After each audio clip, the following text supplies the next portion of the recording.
आवाज की दुनिया के दोस्तों, जब वो कह रहा था कि रात में वो जो लड़का तुम बता रहे हो वो रात को मेरे सपने में भी आया था और मुझे बार बार यही कह रहा था वो अंकल कहाँ है, अंकल कहाँ है। तब तक उसमें से एक जने ने कहा, अरे क्यों डरा रहे हो इसको यार। बोला डरा नहीं रहा हूँ, जो सच है वो बता रहा हूँ। क्यों वो बार बार एक ही बात कह रहा था, वो अंकल कहाँ है। मैंने उनको नीचे भेज दिया था काउंटर पर कि हम लोग आ रहे हैं, लेकिन हम लोग किसी कारणवश नहीं आ सके, इसलिए उनसे कहना कि मैं उनसे क्षमा मांगता हूँ। उसके बाद में जब उसने ये बात कही तो मेरे दिमाग में आई कि इनको समक्कल की घटना बताऊं रात की। फिर मैं चुप हो गया, मैंने कहा नहीं। फिर मैंने कहा नाश्ता पकड़ कर लेते हैं और करने के बाद में फिर हम लोग आज हवा महल चलते हैं। हम लोग वहां से हवा महल के लिए निकले, होटल से बाहर निकले, टोटो किया कि भाई हमें हवा महल चलना है और वो हवा महल ले गए हम लोग। हवा महल जब हम लोग पहुंचे तो जो लेके आया था हमें उड़ीसा से कि ये नायाब चीज है, उसके बारे में वो बताने लगा। जबकि मैं सोच रहा था कि किसी गाइड से पूछूंगा सारी बात, मगर उसने गाइड का इंतजार नहीं किया, वो खुद ही बोलने लगा। बोला देखो अभी बाहर में कितनी गर्मी है, इस समय आप अपने मोबाइल में चेक करो कि यहाँ पर कितना टेम्परेचर है, और जबकि हवा भी नहीं है। अब हम लोग अंदर जब प्रवेश करेंगे तब देखना अंदर में इतनी हवा चलती है कि हमें गर्मी महसूस ही नहीं होगी, जबकि बाहर में कोई हवा नहीं है, अंदर में काफी हवा होगी। हम लोग काफी उत्सुक हो गए उस चीज को देखने के लिए, उस नज़ारे को देखने के लिए, अनुभव करने के लिए हम लोग अंदर घुसे। घुसने के बाद में हम लोगों ने देखा कि जगह जगह मतलब हर 5 फुट पर 8 फुट पर झरोके बने हुए थे और हवा इस तरीके से आ रही थी जैसे कम से कम 45 किलोमीटर की रफ्तार से हवा चल रही है। मैंने अपने उससे दोस्त से पूछा, हमने कहा यार तुम्हें हवा महसूस हो रही है? बोले यार महसूस तो हो रही है। हमने चलो ऊपर चलते हैं। हम लोग 2nd फ्लोर चले गए, वहां पे भी हवा आ रही थी, कोई भी जगह खड़े हुए हवा आ रही थी हमें। तो जो लेके आए थे उन्होंने कहा देखा ये करिश्मा, उस समय के जो विज्ञान था, आज का विज्ञान क्या है? आज का विज्ञान क्या इसी नायाब चीज बना सकता है? जबकि हम लोग बाहर से कहीं कोई हवा नहीं थी, लेकिन यहाँ पे हवा आ रही है। हवा आने का क्या कारण है तुम्हें मालूम है? ये जो झरोके बनाए हुए हैं ना, वो इस एंगल पे बनाए हुए हैं कि एंगल से जो बने हैं उससे क्या हवा टकरा करके हमें हवा लग रही है। हमने कहा रुको, हम लोग 3 तल्ले में चलते हैं। हम लोग 3 तल्ले चले गए, वो बना हुआ है 5 तल्ले का। हम लोग ऐसे करते करते 5 तल्ले तक पहुंच गए और पहुंचने के बाद में हम लोग जब बाहर का नजारा देखा एक झरोके से, तो हवा महसूस नहीं हो रही। बाहर जब हम लोग झरोके के बाहर झांक रहे हैं तो हवा नहीं लग रही है, लेकिन अंदर जब पहुंचते हैं करीब 4 फीट अंदर जब चले जाए झरोके से, हवा काफी महसूस हो रही थी। हमने कहा यार ये तो कमाल की चीज बनाई है, इस तरीके से हवा का टकराव उस समय उन लोगों ने कैसे गणना की होगी इस चीज की। और जो उड़ीसा से लेके आया था वो काफी अंदर ही अंदर खुश हो रहा था। उसने कहा कि देखा मैंने तुम्हें क्या बताया था, राजस्थान में बहुत ऐसी चीजें हैं जिसको देख करके हम लोग सोचेंगे आज का विज्ञान कुछ नहीं है।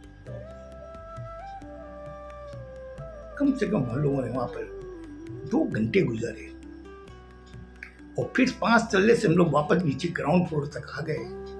आने के बाद में जब बाहर आए, अंदर में पूरा शरीर तरोताजा हो चुका था। जब बाहर निकले गेट से तो फिर कोई उमस थी और कोई तरीके की मतलब की हवा नहीं, टेम्परेचर 45 डिग्री। तो उसमें से ने कहा कि यार हम लोगों ने ये करामात तो देख ली है, अब वापस हम लोग चलते हैं अपने होटल, क्योंकि बहुत टेम्परेचर आज 45 डिग्री हम लोग इतना सहन ही नहीं कर पाते हैं। बोले यार बात तो तुम सही बोल रहे हो, चलो वापस होटल चलते हैं। और वहाँ से हम लोगों ने वापस टोटो किया तो एक जन ने कहा कि यार होटल चलते उसके पहले कहीं कुछ खा लेते हैं। हमने कहा कहाँ खाएंगे यार, होटल में चल के वहाँ एसी रूम में बैठ करके खाना मंगवा लेंगे और होटल में बैठ के खाएंगे कमरे में।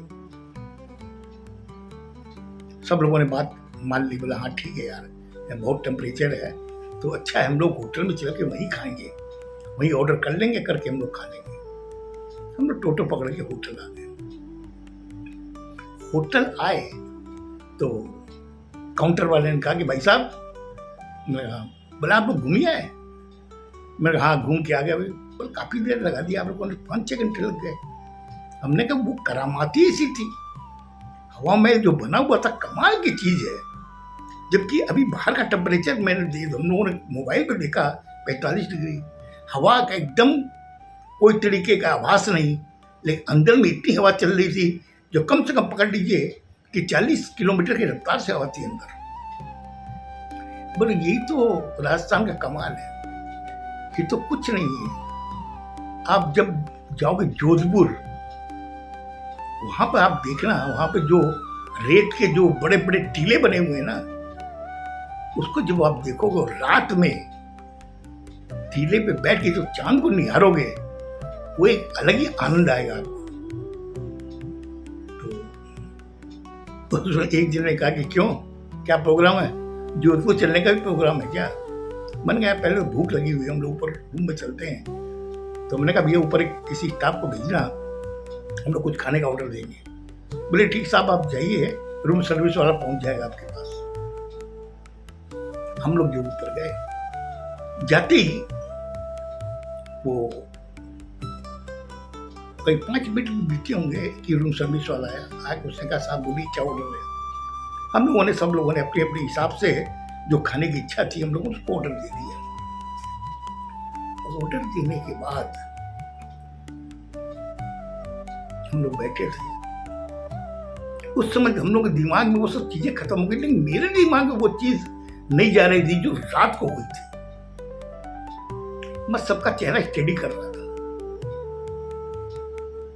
अचानक टेलीफोन की घंटी बजी। मतलब जो हमारे हॉल में जो रूम में जो इंटरकॉम था उसकी घंटी बजी। मैंने उठाया।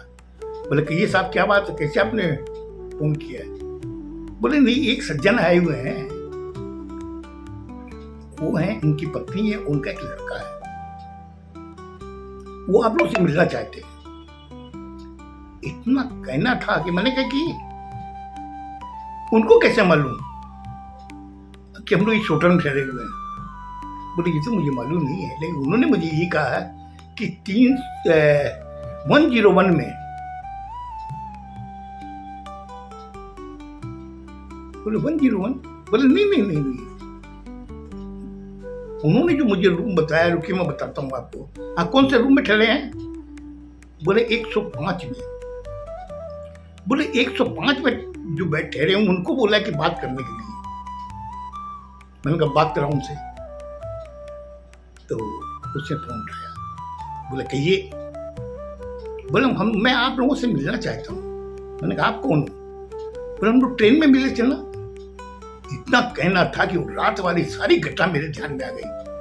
मैंने कहा आप एक काम कीजिए, 105 में आ जाइए, 3rd फ्लोर में है, और मैं भी आप लोगों से मिलना चाहता हूँ। कौन कौन हो? बोले मैं हूँ, मेरी पत्नी है और मेरा लड़का है।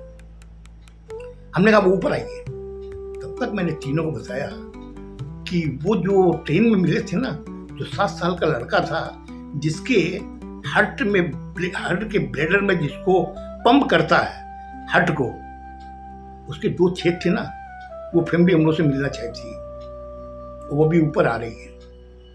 मैंने कहा ठीक है, आने दो उनको। हम लोग सब अलर्ट होकर बैठ गए। तब तक लॉक हुआ। हमने कहा कि आप अंदर आ जाइए। अंदर में आया, वो सज्जन थे, साथ में उनकी पत्नी थी और वो बच्चा था। उस आदमी ने हाथ जोड़ के नमस्कार किया, उसकी पत्नी ने नमस्कार किया। लड़के ने कहा अंकल आप कैसे हो? इतना कहना था कि रात की वो बात मुझे याद आ गई जब वो बार बार मेरे कान में आ रही थी, अंकल अंकल अंकल। मैंने कहा बेटा मैं तो ठीक हूँ, आप कैसे हो? बोले अंकल हम लोग डॉक्टर को दिखा के आए हैं। हमने कहा बैठो बैठो बैठो।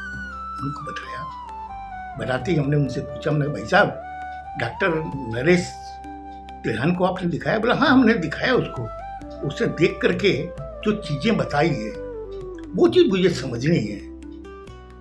आपका कोई, मैं सोचता हूँ कोई सेकंड ओपिनियन ले लूँ।